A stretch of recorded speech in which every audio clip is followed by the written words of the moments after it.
Eu quero te convidar para ir comigo na palavra de Deus, no livro do profeta Ezequiel. Profeta Ezequiel, nós vamos ler 2 versículos e assim arrancamos com a nossa meditação, capítulo 22, versículos 30 e versículos 31 do livro de Ezequiel.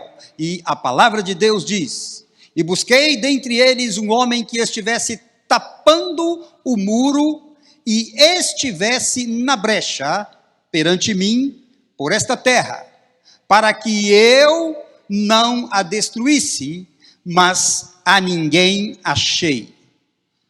Por isso eu derramei sobre eles a minha indignação, com o fogo do meu furor os consumi, fiz que o seu caminho recaísse sobre a sua cabeça, diz o Senhor Jeová. Diz o Senhor Deus em outras versões. Esta é a palavra que está no nosso coração e que queremos meditar com ela. Nessa semana eu fui surpreendido por alguém que me perguntou como que me cobrando uma posição de Deus perante aos últimos acontecimentos que nós estamos vendo. Alguém que quase me perguntou onde é que está Deus que permite tudo isso? Onde é que está Deus? Não estará Deus vendo tudo isso que está acontecendo?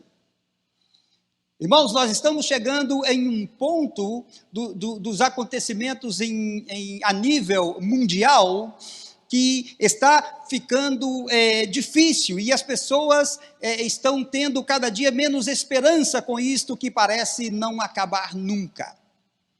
E neste contexto, estamos chegando a um tempo em que nós falamos com as pessoas e damos palavras para as pessoas, mas estamos chegando a um tempo que parece que todas as nossas palavras já não bastam. Como é que você vai dizer e consolar o coração de uma pessoa que acaba de perder um ente querido que amava ou que ama para a pandemia? O que é que você vai falar para essa pessoa? Você está dizendo para essa pessoa, Deus está contigo, mas parece que não basta. Você diz para essa pessoa que isto vai acabar, mas isso também parece que as suas palavras são curtas. Você diz para essa pessoa que Deus suprirá todas as suas necessidades, mas é difícil. Como você vai dizer, Deus vai suprir as suas necessidades para um homem, por exemplo, ontem à noite eu vi um vídeo de um homem no Brasil, dentro de um supermercado, com seu filho no colo, gritando para todo o supermercado, pelo amor de Deus, alguém me ajude, não tenho comida na minha casa. É difícil para você consolar o coração de uma pessoa assim. Estamos chegando nesse tempo que as pessoas estão perdendo completamente, e quem sou eu para dizer, ou quem sou eu para dar respostas às pessoas? O que nós podemos fazer como igreja é continuar orando, continuar crendo em Deus e continuar levando a palavra de Deus a estas pessoas. Obviamente, a nós também. Por isso, eu convido a você que não deixe de meditar na palavra, eu convido a você que não deixe de orar, eu convido a você que não deixe de interceder, e é exatamente sobre isso que nós queremos falar nesta manhã. É sobre o poder que há na intercessão da igreja, o poder que há na intercessão dos filhos de Deus. Queremos te dizer nesta manhã, meu irmão, que se há alguém que pode mudar o quadro dos acontecimentos, não são os políticos. Se há alguém que pode mudar o quadro dos acontecimentos, não são os economistas. Se há alguém que pode mudar o quadro ou o panorama daquilo que nós estamos vivendo, este alguém é a igreja do Senhor Jesus. A igreja do Senhor Jesus, através da sua intercessão. Porque quando nós olhamos na história bíblica, todas as vezes que o povo de Deus se afastou de Deus, e todas as vezes que Deus quis tratar com juízo o seu povo, então tudo isso poderia ser evitado por um intercessor. E é exatamente isso que está falando o nosso texto de hoje. Lembremos que esta pergunta que muitos estão fazendo, que fizeram a mim, que talvez estão fazendo a você, de onde está Deus nisso tudo, que Deus não está vendo isso. Lembremos que na história bíblica, esta pergunta também já foi feita antes.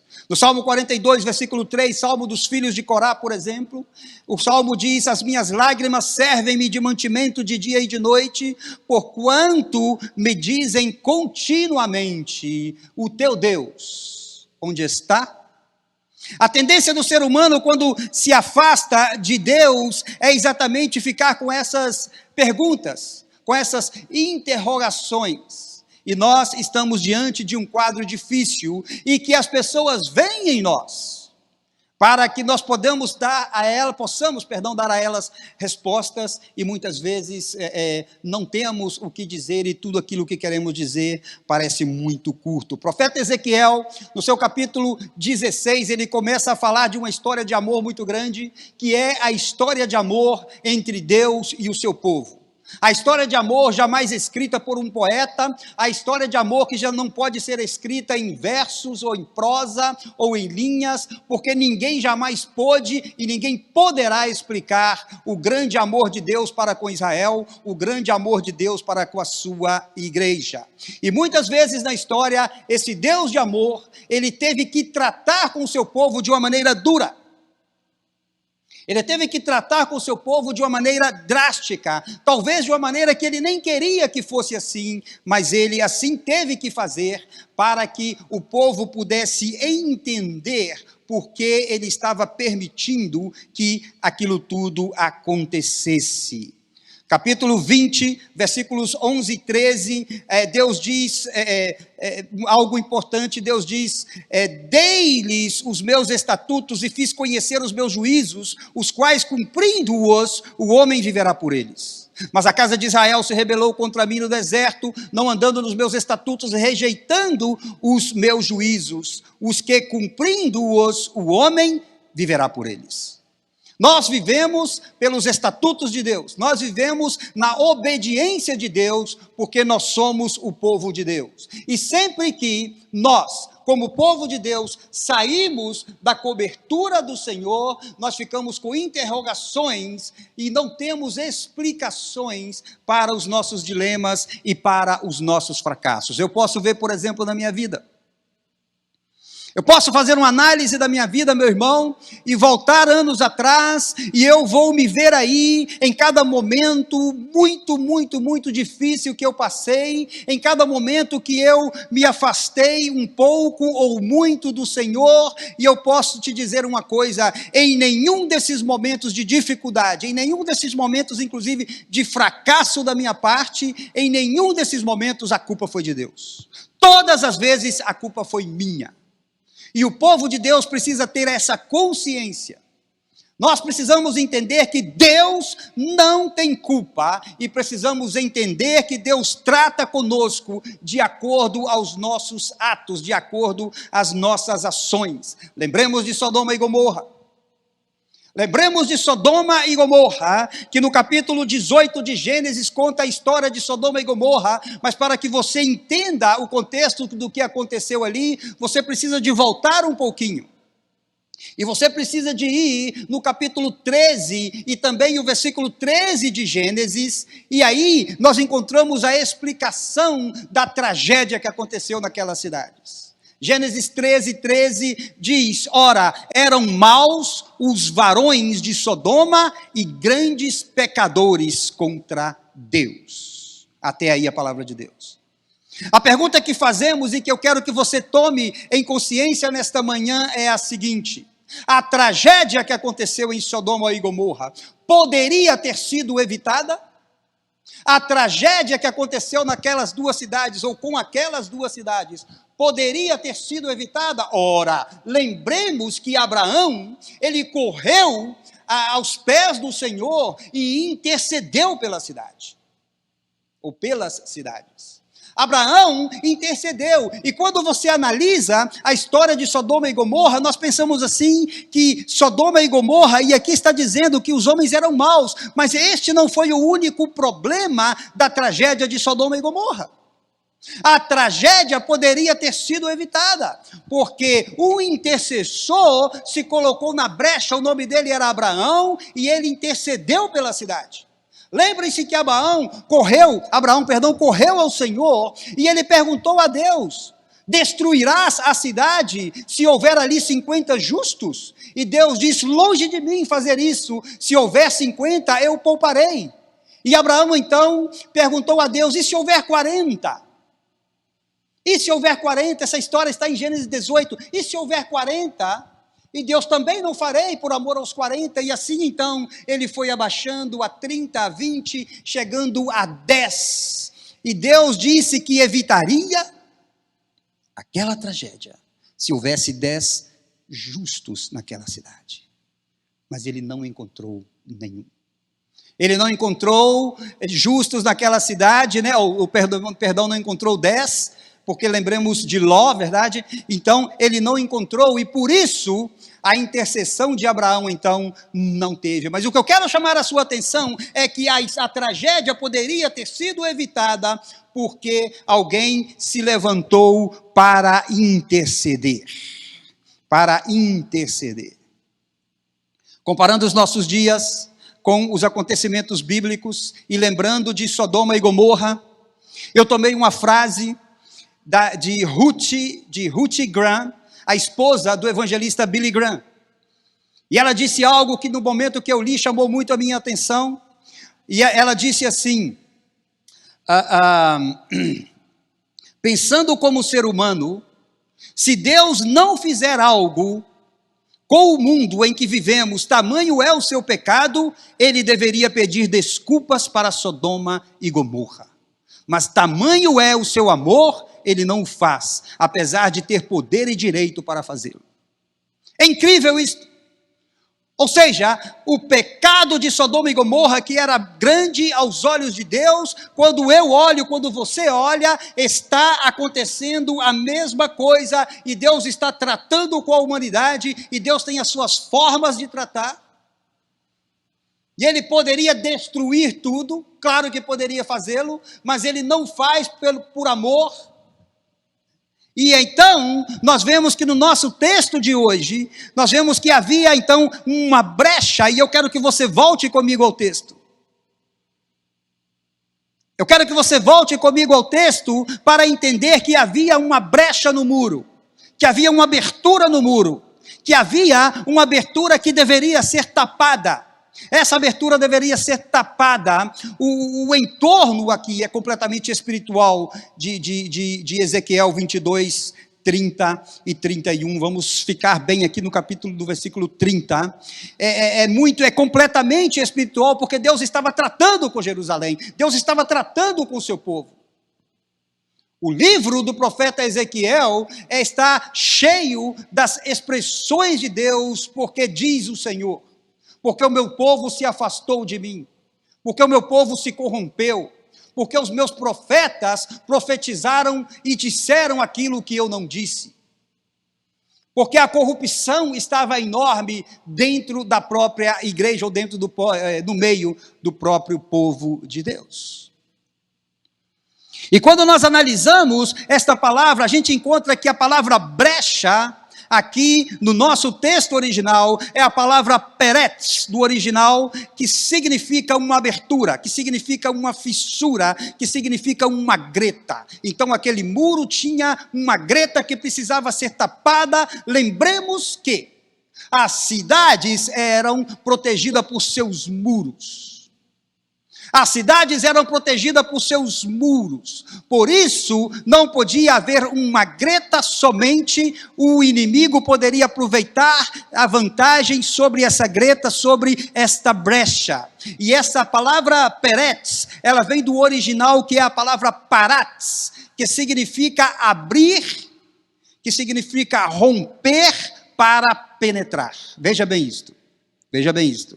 Então, a brecha precisa ser fechada, porque nós estamos expostos aos perigos do inimigo para entrar e trazer problemas e trazer situações difíceis. E a palavra de Deus diz, e Deus diz, busquei entre eles, presta atenção aqui, busquei entre eles um homem que estivesse tapando, presta atenção nisso, igreja, tapando. É um futuro contínuo, que estivesse tapando, ou um presente contínuo, que estivesse tapando.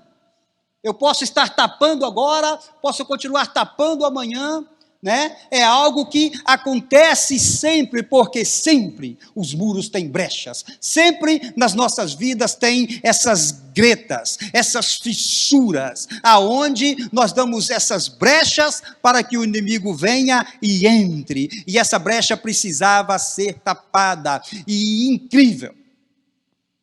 O mais incrível é que Deus diz que procurei entre eles um homem que estivesse tapando o muro, ou que estivesse na brecha, presta atenção nisso, por favor, que estivesse tapando o muro, ou que se colocasse na própria brecha. Procurei, mas é triste como termina o versículo, porque o versículo dizendo, mas a ninguém achei. Deus não achou ninguém, Deus não encontrou 10 justos em Sodoma e Gomorra, Deus não achou ninguém que pudesse livrar, e ele então teve que tratar com o povo com a sua justiça. A brecha poderia ter sido tapada por quem? A brecha poderia ser tapada por um que se colocasse nela, por um intercessor que se colocasse na brecha. Mas o que é um intercessor, pastor? O que é um intercessor? Veja bem que quando nós analisamos a Bíblia, nós entendemos que um intercessor, biblicamente falando, é aquele que intervém em favor de alguém. Ora, estamos acostumados a orar por nós, por os nossos problemas, e apresentar as nossas listas diante de Deus. Mas a intercessão, ela tem a ver com aquele que vai diante de Deus e intercede por uma situação, por um lugar, por um país, por uma nação, por um governo, por uma pessoa que não é ela mesma. Então, quando você entende isso, você encontra que essa palavra, ela tem no grego, no hebraico, a palavra paga, que significa, olha bem o que é um intercessor, que significa encontrar-se com alguém para pedir auxílio por outro. Entende isso? Quando você intercede, você tem um encontro marcado com Deus, para você interceder e orar a Deus pela vida de outros, pela vida da igreja, pela vida do pastor, pela vida do seu líder, pelo país, pelo presidente da nação. Você tem um encontro por alguém que está enfermo, por alguém que está em cama. Quantas e quantos pedidos de oração têm nos chegado nestes últimos dias? Quantos e quantos pedidos e quantas pessoas temos orado e Deus tem atendido as nossas orações, e quantas pessoas também temos orado e de alguma maneira Deus tem preferido levar pessoas. A situação está muito difícil. E quando nós vemos tudo isto, nós entendemos então que nós precisamos de intercessores. Ou não foi isso que fez Moisés? Não temos tempos para ler todos os versículos que temos programado, mas não foi isso que fez Moisés. Se você vai lá em Êxodo, versículo 32, e você lê ali do versículo 11 ao 14, você vai encontrar Moisés orando e intercedendo pelo povo e mudando completamente a história do povo, porque Deus ia tratar o povo com juízo, mas Deus então mudou a sua posição por causa da intercessão de Moisés. Quando Moisés intercedeu pelo povo, você vai lá e lê, depois você vai ver que o versículo 14 termina dizendo que o Senhor arrependeu-se do mal que dissera que havia de fazer ao seu povo. A palavra arrependeu não está bem traduzida, porque Deus não se arrepende. O termo melhor seria repensou aquilo que ele faria ao seu povo. E quando você continua lendo aí também no versículo 31 e 32, você vai ver que não temos tempo para colocar todos os versículos, mas eu quero te dizer que quando você vai aqui, você vai encontrar Moisés intercedendo pelo povo, novamente, e Moisés chega a um extremo na sua intercessão pelo povo. E Moisés diz a Deus, orando pelo povo, agora pois perdoa o seu pecado, senão risca-me do livro que tens escrito.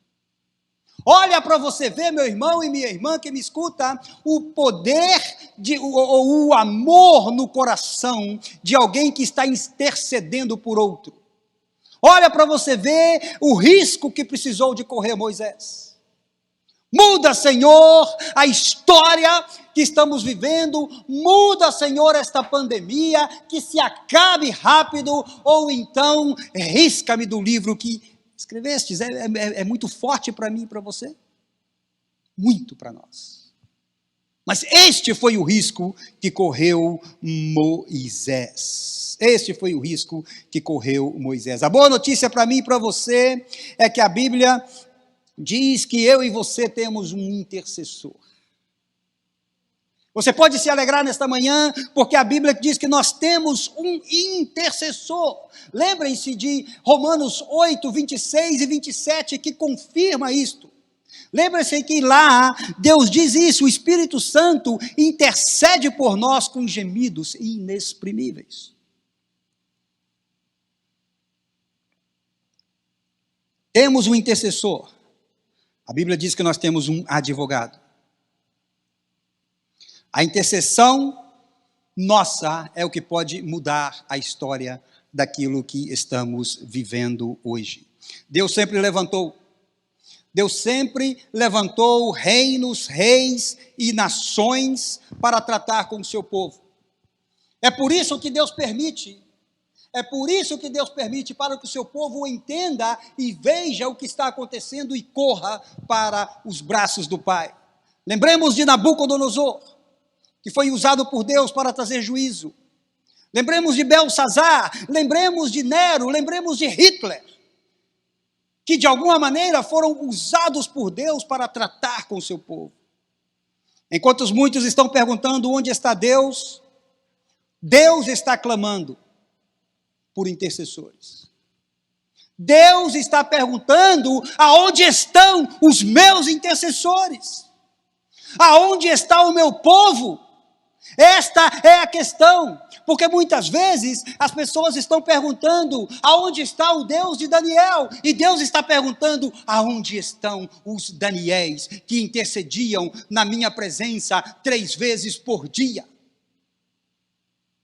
Muitas vezes nós estamos aí perguntando, lembremos de Daniel, o profeta do exílio, o intercessor do exílio, que regularmente ia diante de Deus 3 vezes por dia. Isso é o que nós sabemos. Não estamos falando de tempos, de horários, ou específico, quanto tempo ele se prostrava diante de Deus. Mas vemos então que esta é a questão. Muitos estão perguntando onde está o Deus de Sadraque, Mesaque e Abednego, por exemplo. E Deus está perguntando, aonde estão aqueles 3 homens que preferiram ir à fornalha de fogo do que ceder?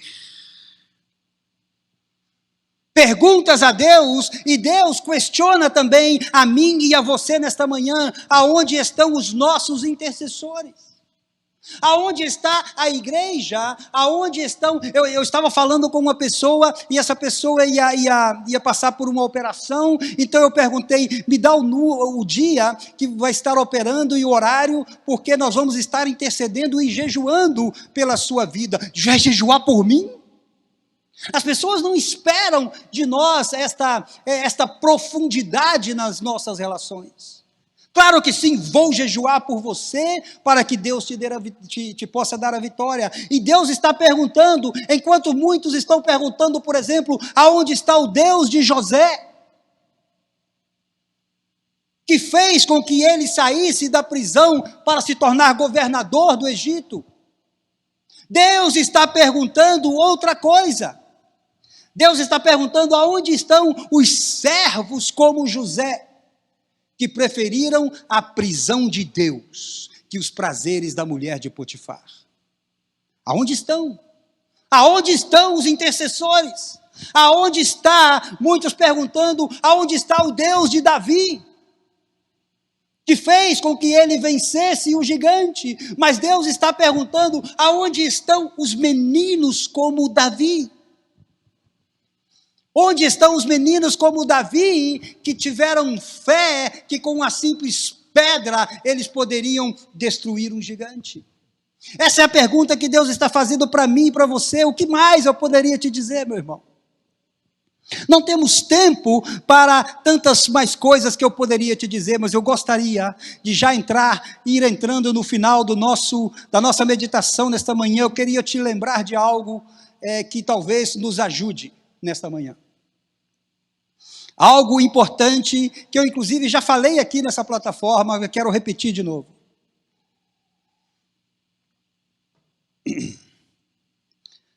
A apresentadora de televisão Jenny Clayson questionou a Annie Graham, a filha do evangelista Billy Graham, né? Estamos na família Billy Graham hoje, né? E ela foi questionada numa entrevista de televisão para todos os Estados Unidos, aonde a condutora do programa, Jenny Clayson, perguntou para ela: onde é que está Deus? Onde é que está o teu Deus? Ele não está vendo o que está acontecendo, não está vendo a fome, a crise do dólar, ele não viu o 11 de setembro, ele poderia ter evitado. Por acaso Deus não está vendo as tragédias dentro das nossas escolas?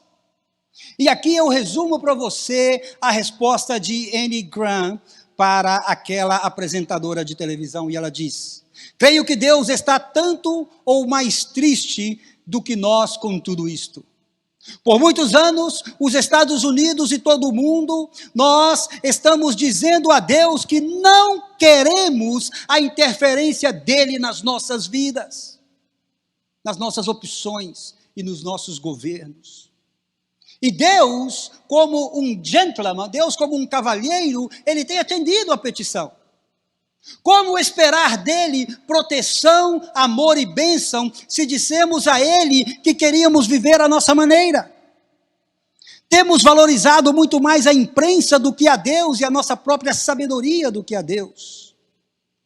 E ela disse, quando Madeleine O'Hare disse que deveríamos tirar as orações das nossas escolas, como se fazia antigamente, de acordo à nossa Constituição, ninguém teve força ou voz para discordar, e as orações foram tiradas das nossas escolas. E Madeleine O'Hare foi morta, assassinada. Alguém disse também que não deveríamos mais ler a Bíblia nas nossas escolas. A Bíblia que ensina que não devemos roubar e nem matar foi tirada das nossas escolas. A Bíblia que ensina que devemos amar os nossos inimigos, ela foi tirada das nossas escolas e ninguém disse nada. O Dr. Benjamin Spock disse que não deveríamos corrigir nossos filhos com a vara, segundo ensina a Bíblia, porque isto altera a personalidade das crianças. Ninguém disse nada. Ele foi considerado um exemplo de educação familiar. Ninguém disse nada para ele, mas o filho do Dr. Benjamin tirou a sua própria vida em suicídio por desespero, de depressão e ansiedade. Depois alguém disse que o aborto deveria ser liberado, porque cada mãe tem o direito de decidir sobre o direito à vida. Alguém disse que deveríamos entregar preservativos aos nossos adolescentes nas escolas para que eles tenham sexo seguro, e ninguém fez nada. Alguém disse ainda que a nudez é uma arte, por isso ela deve ser exibida e explorada, e quando percebemos, já tínhamos criado a maior indústria de pornografia da história. Nossas crianças estão acostumadas com isto, que pornografia infantil já faz parte da vida de muitas famílias. E isso tem trazido conceitos de normalidade ao homossexualismo, ao lesbianismo, ao transexualismo. E ninguém fez nada. E tudo isso foi permitido. Agora, nós vemos que as pessoas estão perguntando: aonde está Deus? Aonde está Deus? Deus não está vendo o que está acontecendo. Que dificuldade temos nós, os seres humanos, de entender ou de aceitar as nossas culpas, porque é muito mais fácil culpar alguém. Por isso que eu queria convidar você nesta manhã, para dizer a você que As estatísticas são assustadoras. As estatísticas são assustadoras. Eu quero te dizer que tudo isso que tem acontecido a nível mundialmente falando, só pode ser mudado pela oração da igreja. Só pode ser mudado pela minha e pela sua oração. Tinha somente uma brecha no muro. Se a entrevista de Anne Graham fosse dada hoje, ela teria ainda que acrescentar coisas aqui. Entende agora por que eu falei para você o sentido de estar tapando as brechas? Deixa eu te explicar para nós terminarmos por hoje. Se a entrevista de Anne Graham fosse dada hoje, o que mais ela teria que dizer? Ela teria que dizer, por exemplo, que hoje em dia está muito mais difícil ainda. Hoje em dia, países como na América do Norte, Canadá e Estados Unidos e Canadá principalmente, ontem acabou de chegar a notícia, foi também aprovada a lei onde se liberou o uso da maconha também no México. Agora México, Canadá e Uruguai são os 3 no mundo. Então, isso está piorando cada dia mais, cada dia temos mais notícias. Cada dia mais, cada dia mais. A resposta de Anne Graham teria que aderir coisas aí. Ela poderia dizer ainda, já querem ensinar aos nossos filhos e aos nossos netos que ele não é homem e nem mulher, ele já pode decidir o seu próprio sexo. Está piorando. O pecado está piorando. Cada dia mais, e quem pode mudar isso é a minha e a sua intercessão diante de um Deus que escuta as nossas orações. Encontrará Deus nessa manhã? Encontrará Deus nesta manhã pessoas que estão dispostas? Encontrará Deus nesta manhã pessoas que estão dispostas a interceder pela situação? Encontrará Deus gente que clama por outros? Encontrará Deus na sua casa? Encontrará Deus na sua família? Gente que esteja disposta a levantar-se na madrugada, exclusivamente interromper o seu sono para clamar a Ele por outros? Encontrará Deus gente que queira de verdade mudar os acontecimentos da história? Veja bem, meu irmão, que as estatísticas apontam que a América Central, ou América do Norte, perdão, nisso nós incluímos Canadá, Estados Unidos, México, obviamente, é número 1 em divórcio mundial. É número 1 em roubo de autos mundial. É número 1 em contrabando de drogas. É número 1 em abortos. É número 1 em contaminação sexual. É número 1 em assassinatos nas escolas. Somente a intercessão da igreja pode mudar esta catástrofe. Lembremos de 2 de Crônicas 16:9, que diz, e lá diz assim, diz que os olhos do Senhor passam por toda a terra para mostrar-se forte com aqueles cujo coração é perfeito para com Ele. E terminamos. Quer saber o nosso ponto de vista sobre a pandemia? Sobre por que Deus permite tudo isto, como já temos explicado, espero que tenha ficado claro para você, mas para que você entenda de uma vez por todas. Para que você entenda de uma vez por todas. Você veja bem, a pandemia se trata de o que diz a palavra de Deus, porque a palavra de Deus é que tem respostas para mim e para você nesta manhã.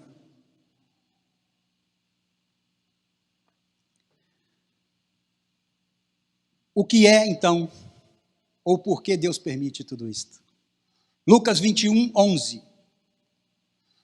A palavra de Deus diz, haverá em vários lugares terremotos e fomes e pestilência, e haverá também coisas espantosas. E Mateus 24:6 diz, é necessário que isto aconteça, não vos assusteis, pois ainda não é o fim.